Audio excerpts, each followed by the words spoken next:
Bismillahirrahmanirrahim. Assalamualaikum warahmatullahi wabarakatuh. Dan salam sejahtera kepada semua. Saya Profesor Dato' Engineer Dr. Wan Ramli Wan Daud, Fellow Akademi Sains, Pengurusi Badan Bertindak Akademi Sains Malaysia tentang Sungai King-Kim dan Pasir Gudang. Bagi pihak Badan Bertindak ASM, saya ingin berkongsi beberapa hasil utama daripada laporan akhir yang telah diterbitkan oleh Akademi Sains Malaysia pada awal tahun ini dalam kedua-dua bahasa Melayu dan Inggeris yang berjudul Pengajaran daripada Sungai King-Kim Pasir Gudang, Lessons from Sungai King-Kim Pasir Gudang. Pada bulan Julai 2019, Akademi telah diberi tugas oleh Kementerian Tenaga, Sains, Teknologi, Alam Sekitar dan Perubahan Iklim (MESTEC) untuk menjalankan siasatan bebas tentang insiden-insiden keracunan kimia di Pasir Gudang. Badan bertindak yang ditumbuhkan ASM untuk melaksanakan tugas ini terdiri daripada 15 orang pakar daripada ASM yang merupakan fellow ASM dan anggota Jaringan Saintis Muda YSN ASM dan pakar lain daripada Jaringan ASM. Kajian ini tak mungkin boleh dilakukan tanpa kerjasama dan perkongsian data daripada pelbagai kementerian dan agensi kerajaan. Untuk menilai dan menentukan dengan betul sebab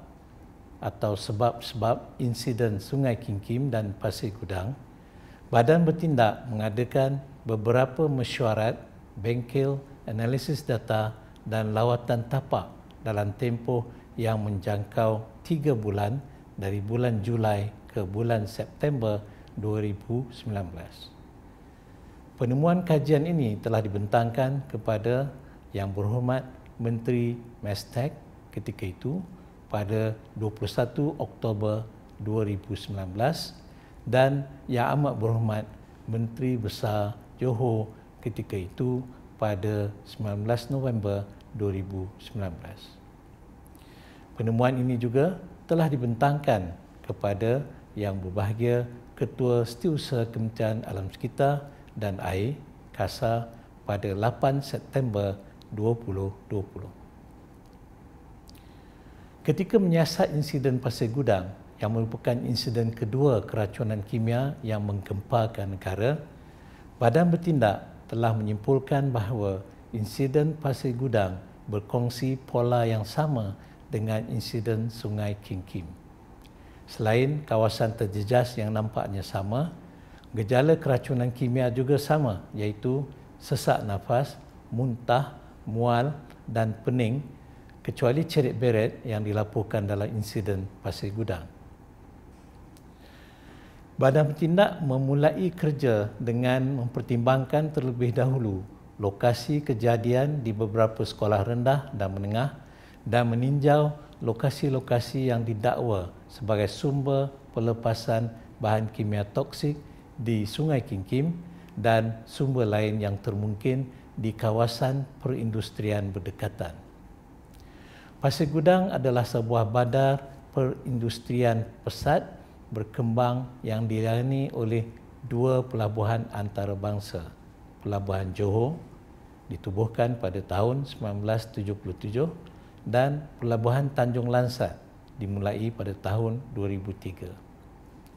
Pembangunan industri yang pesat di kawasan ini, terutama industri kimia, nampaknya telah menyebabkan sungai-sungai di Pasir Gudang seperti Sungai Tukang Batu kelas 5, Sungai Masai kelas 4 dan Sungai King-Kim kelas 3 menjadi antara sungai yang amat tercemar dalam negara. Status kualiti air 2017. Setelah lambakan bahan kimia buangan secara haram di Sungai King-Kim pada bulannya didakwa sebagai sumber insiden pada bulan Mac 2019, sebuah syarikat swasta yang ditugaskan untuk membersihkan sungai itu telah mengeluarkan kira-kira 3.2 tan metrik bahan dan air tercemar. Sungai itu diisytihar selamat pada 19 Mac 2019.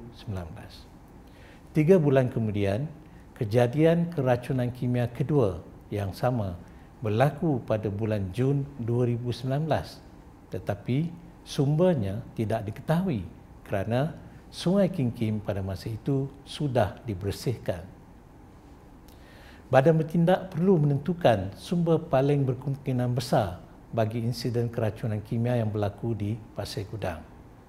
Setelah menilai data prima, badan bertindak mencadangkan 2 hipotesis atau senario. Pertama, sumber bahan kimia datang dari Sungai King-Kim atau tong terbuka pada aras tanah. Kedua, sumber bahan kimia datang dari aras tinggi dalam atmosfera seperti dari serombong tinggi. Penemuan awal oleh Jawatankuasa Saintifik Kes Pembuangan Haram Sisa Kimia yang dibentuk oleh Jabatan Alam Sekitar menyimpulkan bahawa sumber berkemungkinan besar ialah dari Sungai King-Kim atau tong terbuka di aras tanah. Meskipun demikian, memandangkan graviti tentu gas toksik acrolein, acrylonitrile, methyl mercaptan dan benzina adalah lebih berat daripada udara, badan bertindak telah mengesyaki bahawa senario yang kedua iaitu puncak gas yang merebah daripada pancaran serombong tinggi sebagai sumber paling berkemungkinan besar. Setelah mengadakan lawatan tapak dan bercakap dengan guru-guru 4 sekolah yang paling teruk di Landa dan pegawai-pegawai yang terlibat dalam tindakan darurat ataupun penjagaan utama ketika insiden dan menilai data empirik yang diperolehi, badan bertindak mencapai kesimpulan bahawa sumber bahan kimia toksik tak mungkin dari Sungai King-Kim atau tanah dan lebih mungkin lagi dari serombong tinggi kilang kimia di Pasir Gudang. Semua gas toksik mempunyai ketumpatan lebih berat daripada udara. Contohnya, graviti tentu methyl mercaptan ialah 1.66 dan graviti tentu acrylonitrile dan acrolein ialah 1.9 yang lebih tinggi berbanding graviti tentu udara yang bernilai 1. Jika sumbernya dari tanah atau sungai, gas yang meluap dari permukaan ke atmosfera mengalami apungan negatif kerana graviti tentu lebih berat daripada udara dan tidak akan mampu sampai ke tingkat atas bangunan sekolah. Sebaliknya, ia akan bergerak secara mendatar dan melanda tingkat bawah sahaja. Sebaliknya, jika sumber bahan kimia beracun berasal dari serombong yang cukup tinggi, yang biasanya berlaku pada hal laju tinggi, gas memiliki momentum yang cukup untuk menempuh jarak yang lebih jauh dan gas yang merebah kerana daya apung negatif masih akan melanda tingkat 3 dan 4. Teori pancaran dari serombong tinggi mampu menjelaskan lokasi sumber gas toksik. Profesor Madya Dr. Yusri Yusof, anggota Badan Bertindak dari Universiti Sains Malaysia, seorang pakar dalam pemodelan pencemaran udara dan fizik atmosfera, melakukan analisis data empirik.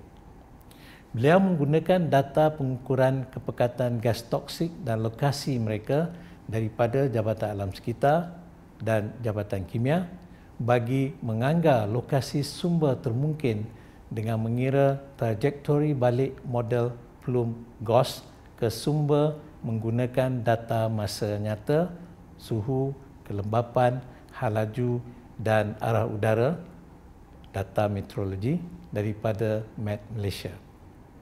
Oleh kerana analisis trajektori belakang menghasilkan banyak sumber gas toksik di seluruh kawasan Pasir Gudang, algoritma kepadatan frekuensi isi digunakan untuk membina taburan frekuensi sumber. Kawasan yang diliputi kepadatan frekuensi pelbagai sumber tertinggi akan mengandungi lokasi berkemungkinan besar sumber gas toksik. Kesimpulan, dua kawasan yang diliputi oleh kontrol kepadatan tertinggi adalah dua kawasan perindustrian kimia di Pasir Gudang. Meskipun kawasan-kawasan sumber toksik gas telah dikenal pasti, taburan kepadatan frekuensi ini tidak cukup jitu untuk menunjukkan lokasi sebenar pelakunya yang boleh digunakan untuk didakwa dalam mahkamah undang-undang.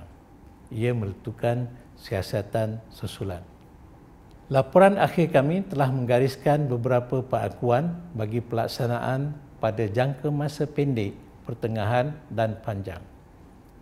Saya amat berbangga untuk menyatakan bahawa dua daripada pengakuan jangka masa pendek telah diambil tindakan untuk pelaksanaan oleh Jabatan Alam Sekitar. Pertama, pembukaan pejabat Jabatan Alam Sekitar di Pasir Gudang untuk pengawasan ketat dan penguasaan undang-undang dan peraturan alam sekitar yang lebih tegas. Kedua, pemasangan alat pengesanan yang lebih baik seperti kromatografi gas spektrometri GSIM, GCMS dan pengesan foto terion PID.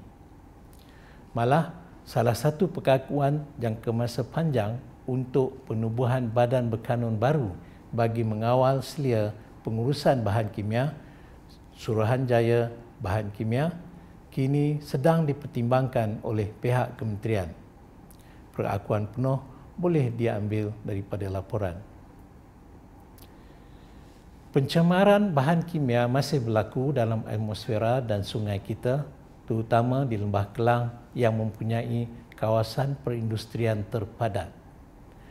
Kita mestilah berwaspada dan berjaga-jaga di kawasan perindustrian kita. Jangan sampai terjadi bencana Pasir Gudang lagi jika kita tidak mengambil langkah-langkah yang mencukupi untuk memperbaiki pengawasan industri ini. Adalah amat penting untuk kita tidak hanya mengambil pelajaran daripada insiden ini, tetapi juga untuk mengambil tindakan yang diperlukan bagi mengelakkan insiden itu berulang dan melindungi kehidupan dan kesihatan penduduk di kawasan berdekatan, terutama kanak-kanak. Saya bagi pihak badan bertindak ingin merakamkan penghargaan kepada semua badan yang turut terlibat secara langsung dan tidak langsung dalam penyempurnaan laporan akhir. Laporan-laporan akhir boleh dimuat turun di pautan ini.